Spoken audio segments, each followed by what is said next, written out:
All right, everybody, as you can see from the title of the video, today we are talking about the Colorado Buffalo and their expectations, or what the expectations for them are, and if they can actually win the Big 12. And I know Colorado gets talked about a lot. I know you might be tired of hearing about Deion Sanders, Coach Prime. You might be tired of hearing about Shedeur Sanders. You might get tired of hearing about Travis Hunter.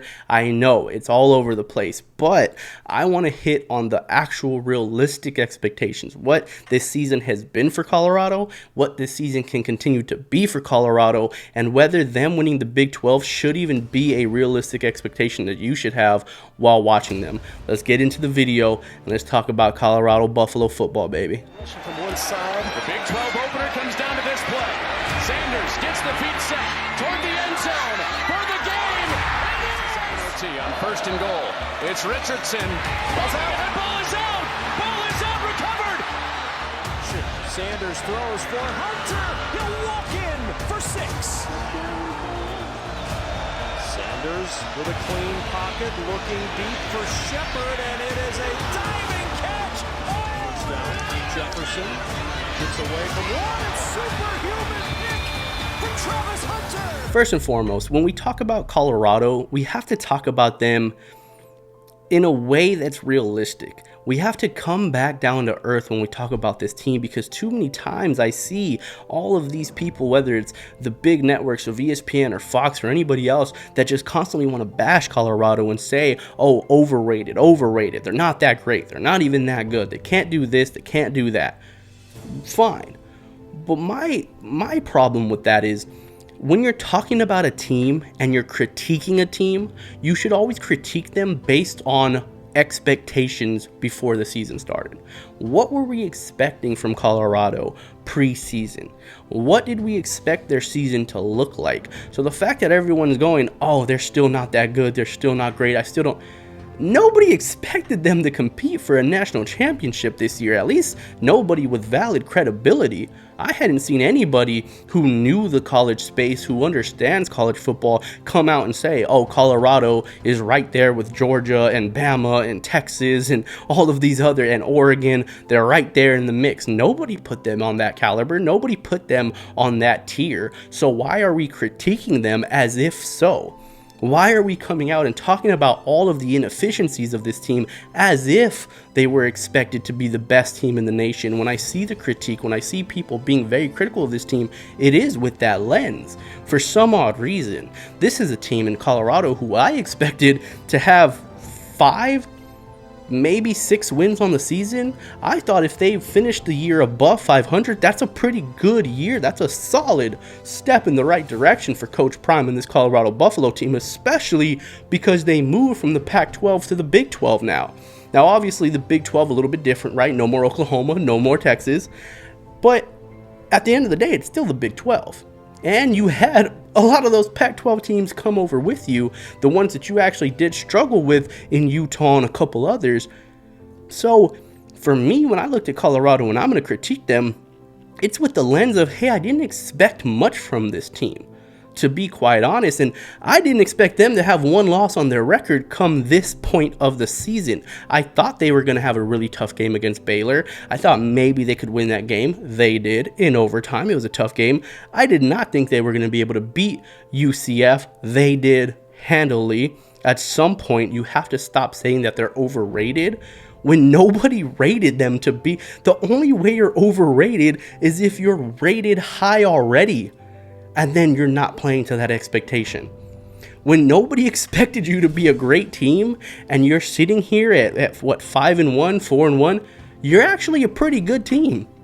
That's actually pretty decent for Colorado, and credit to them for having this point of the season. I never thought by week 7 I'd be talking about what can Colorado do and whether or not I think that they are capable of winning the Big 12. I thought at this point of the season, when we got to mid-season, week 7, I thought I would look at Colorado and say, yeah, there's really no chance that what are we talking about?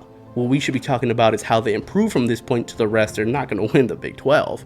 But yet here I am making a video saying, well, I got to actually look at their schedule. I got to see what's in front of them. I got to see the rest of these team schedules, see what they have in front of them, because maybe there is a possibility at Colorado winning the Big 12. And if you win the Big 12, guess what?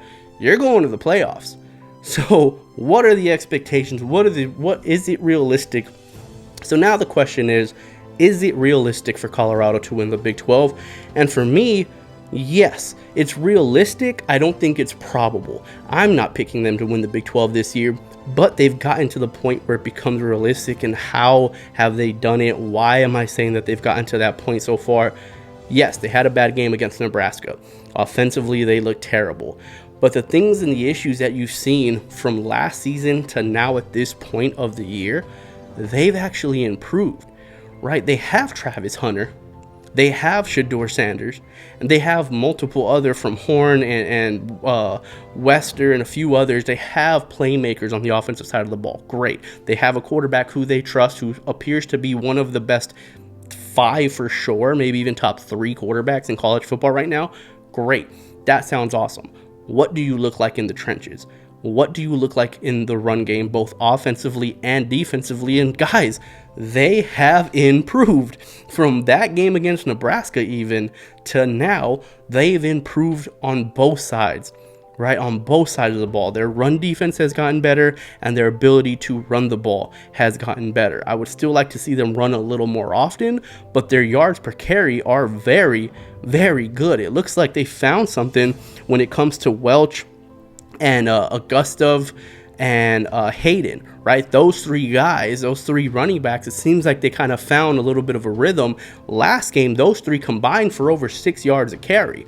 So we're starting to see Colorado become more of the team that we were hoping, right? The kind of a team where you would start talking about them as, okay, they actually might be a pretty good team where they can stop the run and they can run the ball. They don't do either one of them extremely well, and because of that, I can't say, oh yeah, they're going to win the Big 12, because trust me, if they were number 1 in the Big 12 in run defense, or they were number 1 in the Big 12 in run offense, I would pick them to win the Big 12. Why? Because they have the quarterback, they have the playmakers to do so. Because they don't, I still stay skeptical. And listen, this Kansas State game coming up is massive. This could be a game where it actually decides for us who they are and what they can be moving forward. Kansas State can run the football effectively. They have 2-headed monster running back, and they have a quarterback that is fast as hell in Avery Johnson. He could get out. They run the read options. They have RPO games. He can take off even on design pass plays. He'll just take off if he sees a crease. It's going to be an impressive win if Colorado gets this done. To me, this is kind of the make or break game for their season. If they go and beat Kansas State, 100% you should be looking at them as one of the best teams in the Big 12, 100%. Now, if they go out there and get beat, and they get beat badly, well, then it's back down to what we expected, right? Again, if they lose to Kansas State, you can't sit there and be like, yup, overrated. Nobody should have thought they could beat Colorado State. Everybody I know, including myself, had a loss on this calendar, on the schedule, when it said Kansas State. Everybody preseason had an L right there next to Kansas State. So if they lose to Kansas State, doesn't mean that they're overrated. It means they are who we thought they were. Now, if you want to crown them, then crown their ass. But they are who we thought they were, and we let them off the hook. Right? They're exactly what we think they are, is a team that sits somewhere from the middle to the bottom end of the Big 12. That's not what Coach Prime wants. That's not what they want. So the Colorado State game is going to tell us a lot. The other issues with them is the rest of their schedule, right? They do play Utah. They do play Oklahoma State. They play Texas Tech, who all of a sudden went from the worst team. I thought they were the worst team in the Big 12 after the first 2 weeks, and then now they haven't lost since then. So maybe Texas Tech can even give them a problem and beat them. But, because of those reasons, no, I don't think Colorado is going to win the Big 12. I don't see them there. For me, it's just, what were the expectations? All of a sudden they're sitting here at 4-1 in a situation where, I thought they could have easily been 2-2. At this point, or 2-3 at this point of the season. I thought 2-3 is very reasonable for how they finished last year, and all of a sudden they're sitting at 4-1. I didn't expect them to be 5-0 at this point of the year. I didn't expect them to sit here and go, oh yeah, they should be favored against a Kansas State, or they should be favored against a Utah. So what we've been seeing from the Colorado, you have to give them their respect. You have to give credit where credit is due. They have been improving. This isn't just a glitz and glamour, man. The Oregon head coach, right? Lanning even said it himself. Clicks and views and mentions and Instagram followers, that doesn't win you football games. If you're 4-1, it's not because of your popularity. It's because you did enough in those games to win. So give them credit where credit is due. Colorado has improved. The coaching staff for Coach Prime, whether you think he's a great head coach, whether you think he's good, whether you think he knows what he's doing on the offensive or defensive end of the field, is completely irrelevant. The fact of the matter is they've improved.